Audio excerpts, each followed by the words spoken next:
बिस्मिल्लाहिर्रहमानिर्रहीम। अस्सलाम वालेकुम। मैं हूँ राबेल ज़हरा, आपकी उर्दू की मौल्लिमा। उम्मीद करती हूँ आप खैरियत से होंगे। आज हम पढ़ने जा रहे हैं शशम जमात से उर्दू का सबक। जी, मुफ़रद और मुरक्कब जुमलों का इस्तेमाल करते हुए नबी करीम ख़ातिमुन नबीयीन सल्लल्लाहु अलैहि वसल्लम की हयात पाक से मसावात और अदल व इंसाफ के दो वाक़यात तहरीर करें। हम अमली ज़िंदगी में उनसे कैसे मुस्तफ़ीद हो सकते हैं, अपनी राय भी तहरीर करें।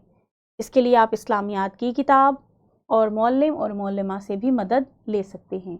आपने मुफ़रद और मुरक्कब जुमलों का इस्तेमाल, उनको बनाना, उनकी पहचान, ये सब सीखा। अब उन्हीं मुफ़रद यानी सादा जुमले और मुरक्कब जो दो जुमलों को मिलाकर बनाया जाता है, उनका इस्तेमाल करते हुए आपने नबी करीम सल्लल्लाहु अलैहि वसल्लम की हयात पाक से मसावात और अदल इंसाफ के दो वाक़यात तहरीर करने हैं।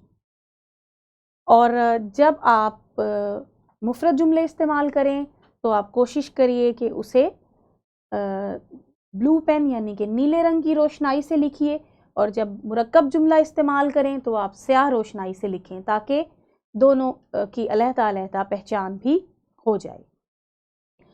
आप सल्लल्लाहु अलैहि वसल्लम की हयात तैयबा से मसावात का वाक़या, आपकी मदद के लिए मैं इसको शामिल कर रही हूँ।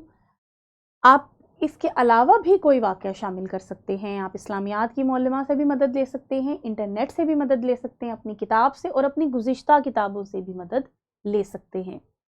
रसूलुल्लाह सल्लल्लाहु अलैहि वसल्लम के हवाले से वाक़या आप सभी ने सुना हुआ है कि जब बनु मखज़ूम की औरत फ़ातिमा की बात हज़रत मोहम्मद सल्लल्लाहु अलैहि वसल्लम के सामने आई, लोगों ने सिफारिश की कि सज़ा माफ़ कर दी जाए कि कहीं इसका कबीला नाराज़ ना हो जाए। तो आप सल्लल्लाहु अलैहि वसल्लम ने फरमाया, ये तो बनु मखज़ूम की औरत फ़ातिमा है, अगर मेरी बेटी भी चोरी करती तो मैं उसका हाथ काट कर सज़ा देता और कानून जारी कर देता। यानी आप सल्लल्लाहु अलैहि वसल्लम का जो हुक्म था वो सब के लिए बराबर था, उससे किसी को इस्तश्ना हासिल नहीं था। अब देखते हैं आप सल्लल्लाहु अलैहि वसल्लम के अदल इंसाफ का वाक़या। हज़रत उमर रज़ी अल्लाह ताला अन्हा से रिवायत है कि हुज़ूर अकरम सल्लल्लाहु अलैहि वसल्लम ने इरशाद फरमाया कि क़यामत के दिन अल्लाह के बंदों में सबसे अफजल अल्लाह के नज़दीक नर्म खू यानी नरमी से बात करने वाला, रहम दिल और आदिल व मुनसिफ सरबराहे हुकूमत होंगे, और बदतरीन दर्जे में सख्त दिल और जालिम व गैर मुनसिफ सरबराहे हुकूमत होंगे। अब देखते हैं कि आप सल्लल्लाहु अलैहि वसल्लम की ज़िंदगी, उन आपकी हयात तय्यबा से अदलो इंसाफ का वाक़या क्या था। कायदा के एक आदमी की एक वस्क खजूरी हुजूर सल्लल्लाहु अलैहि वसल्लम के ज़िम्मे कर्ज थी। एक वस्क कितना होता है? तकरीबन 5.25 मन का होता है। उस आदमी ने आकर आप सल्लल्लाहु अलैहि वसल्लम से अपनी खजूरों का तकाजा किया। आप सल्लल्लाहु अलैहि वसल्लम ने एक सहाबी, अंसारी सहाबी से फरमाया कि इस काफिर का इसका कर्ज अदा कर दो। उन्होंने उसकी खजूरों से घटिया किस्म की खजूरें देनी चाहिए। उस आदमी ने लेने से इनकार कर दिया। आप सल्लल्लाहु अलैहि वसल्लम ने अंसारी से कहा, क्या तुम रसूलुल्लाह सल्लल्लाहु अलैहि वसल्लम को उनकी खजूरें वापस करते हो? उस आदमी ने कहा हाँ। और हुजूर सल्लल्लाहु अलैहि वसल्लम से ज़्यादा आदिल करने का हकदार कौन है? ये सुनकर हुजूर सल्लल्लाहु अलैहि वसल्लम की आंखें डबडबाईं और आप सल्लल्लाहु अलैहि वसल्लम ने फरमाया, ये ठीक कहता है, मुझसे ज़्यादा अदल व इंसाफ करने का हकदार कौन हो सकता है? और अल्लाह जल्ल जलालहू इस उम्मत को पाक नहीं फरमाते जिसका कमज़ोर आदमी ताकतवर से अपना हक ना ले सके और उस पर ज़ोर दे। फिर फरमाया, है खोला, इसे गिनकर खजूर अदा कर दो, क्योंकि जिस मकरूज़ के पास से कर्ज खा खुश होकर जाएगा उसके लिए ज़मीन के जानवर और समंदरों की मछलियाँ दुआ करेंगी, और जिस मकरूज़ के पास कर्ज़ा की अदायगी के लिए माल है वो अदा करने में टाल मटोल करता है, तो अल्लाह ताला हर दिन और रात के बदले में उसके लिए एक गुनाह लिखते हैं। अब इन वाक़यात को मद्देनज़र रखिए कि किस तरह नबी पाक ने कर्ज़ अदा किया और उसे बेहतरीन खजूरें अदा की, और जिस तरह उसने जैसी दी थी उससे बढ़ के उसे अता की। तो आपने अदल इंसाफ का मामला किस तरह से सरअंजाम दिया। हम अपनी ज़िंदगी में कैसे इनसे मुस्तफ़ीद हो सकते हैं, ہم اپنے لین دین میں اور اپنے معاملات میں کیسے آپ صلی اللہ علیہ وآلہ وسلم کی حیات طیبہ سے سبق حاصل کر سکتے ہیں۔ اب آگے دیکھتے ہیں کہ عدل و انصاف کا مطلب ہے کسی شخص کے ساتھ بلا افراط و تفریط ایسا معاملہ کرنا جس کا وہ واقعی مستحق ہو۔ انسان کو عدل سے روکنے کے عادتاً دو اسباب ہوتے ہیں، ایک اپنے نفس یا دوستوں عزیزوں کی طرفداری، اور دوسری کسی دوسرے شخص کی دشمنی یا عداوت۔ عدل و انصاف کی ترازو ایسی صحیح اور برابر ہونی چاہیے کہ شدید محبت یعنی نہ تو وہ دوسرے اپنی کسی رشتہ دار کی طرفداری میں وہ جھکے اور نہ وہ شدید عداوت یعنی اس شخص کی دشمنی میں جھکے۔ اس کے دونوں پلڑوں میں سے کسی پلڑے کو بے انصافی کے وزن سے نہ جھکا سکے۔ غزوہ بدر کے موقع پر دیگر صحابہ اکرام کی طرح خود آپ صلی اللہ علیہ وآلہ وسلم اس مساوات کے اندر شریک ہوئے، اور پھر کون ہے جو غزوہ خندق کے حالات کو پڑھنے کے بعد بھی آپ کی مساوات کا قائل نہ ہو؟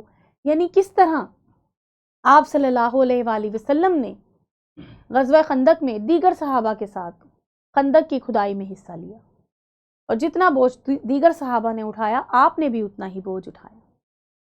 دیکھیے قرآن پاک کیا کہہ رہا ہے، اے ایمان والو اللہ کے واسطے انصاف کی گواہی دینے کے لیے کھڑے ہو جاؤ، اور کسی قوم کی دشمنی کے باعث انصاف کو ہرگز نہ چھوڑنا، انصاف کرو کہ یہی بات تقویٰ کے زیادہ نزدیک ہے، اور اللہ سے ڈرتے رہو، بے شک اللہ اس سے خبردار ہے جو کچھ تم کرتے ہو۔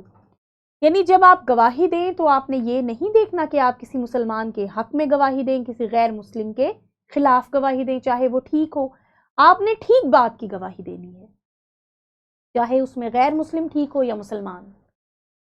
آپ نے یہ نہیں دیکھنا کہ آپ کا قریبی کون ہے اور آپ کا دشمن کون ہے، آپ نے یہ دیکھنا ہے کہ سچ کیا ہے اور حق کیا ہے۔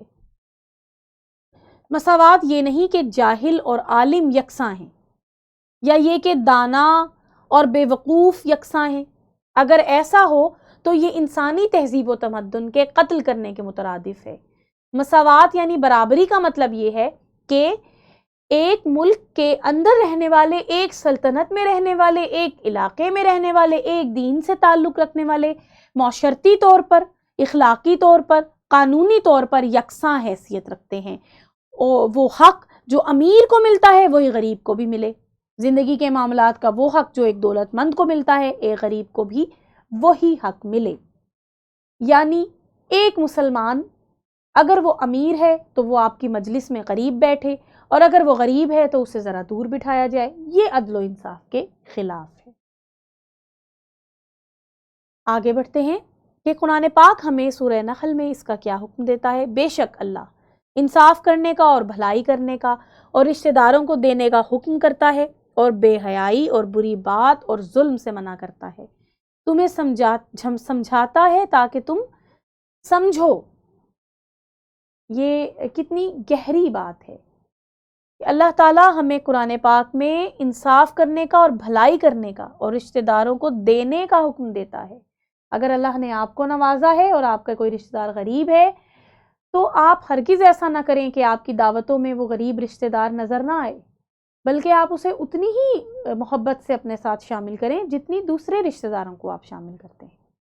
اللہ تعالیٰ نے نبی کریم صلی اللہ علیہ وآلہ وسلم کی حیات طیبہ کو ہمارے لیے ایک عملی نمونہ بنا کے پیش کیا ہے، اور ہمیں چاہیے کہ ہم آپ صلی اللہ علیہ وآلہ وسلم کی زندگی کے مختلف پہلوؤں کو اپنی زندگی میں رائج کریں اور فائدہ حاصل کریں۔ یقیناً آپ کو میری بات، میری گفتگو سمجھ آئی ہوگی۔ پھر ملیں گے کسی نئے موضوع کے ساتھ انشاءاللہ۔ آج کے لیے اللہ حافظ، شکریہ۔